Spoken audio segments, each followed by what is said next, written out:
The price of honor.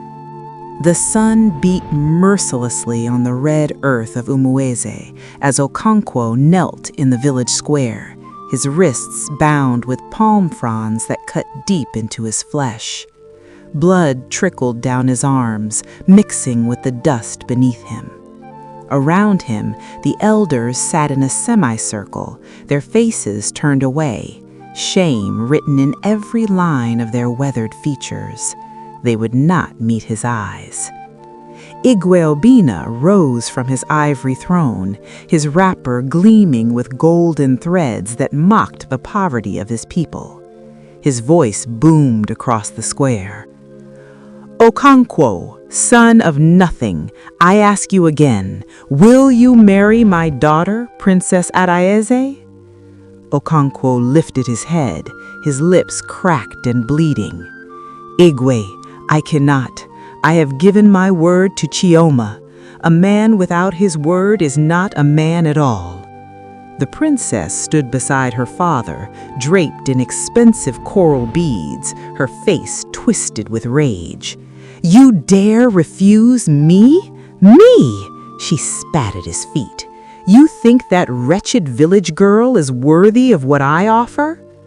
"Enough!" The Igwe's eyes flashed with fury. "Guards, take him to the cell. Let him learn what happens to those who insult the royal house." The guards dragged Okonkwo away. Not one elder spoke. Not one voice rose in protest. Fear had long ago strangled courage in Umueze. In the palace dungeon, darkness became Okonkwo's only companion. Each dawn, the guards came with whips of dried palm branches. Each evening, the Igwe would stand at the cell door. "Have you considered?" "I cannot, my king." "Then you will suffer." Days bled into weeks. Okonkwo's back became a map of scars. His body grew thin, his spirit worn. Yet each time they asked, his answer remained the same. The elders came in secret, their voices hushed and desperate. "Please, my son," Ichie Okeke begged, his elderly hands trembling. "Just say yes, say the words. We will find a way to help you escape later." "And become a man who breaks his promises?" Okonkwo's voice was weak but steady. "Then I am already dead." Even Chioma came, her wrapper soaked with tears. She fell at the cell bars, her hands reaching through to touch his face. "Okonkwo, please, I release you from your promise. Marry her, live. I cannot bear to see you suffer for my sake." He pressed his forehead against hers through the bars. "Chioma, if I abandon you now, I abandon everything that makes me a man. I would rather die with honor than live with shame." "Then we die together," she whispered. 3 days later, Chioma walked into the palace square and knelt before the Igwe. "I am the one he has promised to marry. If you must punish someone for his choice, punish me as well." The village held its breath.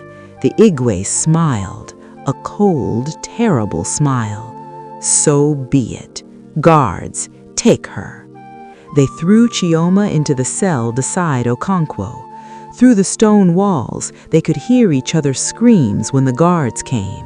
They sang to each other in the darkness, old Igbo songs their mothers had taught them. Their voices grew weaker each day. In the village, mothers wept. Fathers clenched their fists in helpless rage. Children asked why no one would help. The elders gathered in secret, their shame finally greater than their fear. On the 7th week, the guards found them. Okonkwo and Chioma lay side by side, their hands clasped through the bars that separated their cells. Their eyes were closed, their faces peaceful. They had finally escaped the Igwe's cruelty together. The guard who discovered them was a young man named Emeka. He stood staring at their bodies for a long moment, then walked out of the dungeon. He did not stop at the throne room. He walked straight to the village square and began to beat the Igwe drum, the ancient call to assembly. The villagers came running. When they reached the square, Emeka stood on the meeting stone, his tears streaming down his face. "They are dead! They are dead! Okonkwo and Chioma are dead! They died because they loved each other. They died because they had honor. And we who watched and did nothing, we let them die."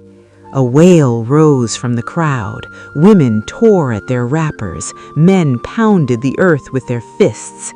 Decades of suppressed rage erupted like a river breaking its dam. "No more!" Ichie Okeke's voice rang out, stronger than it had been in years.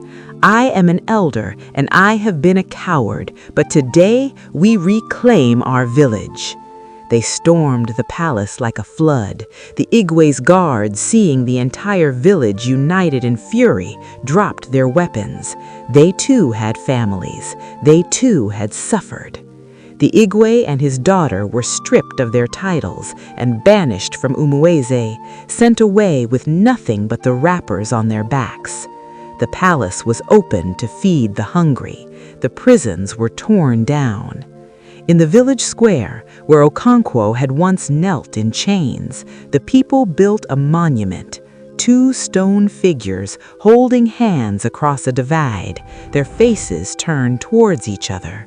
Beneath it, they carved words that would echo through generations.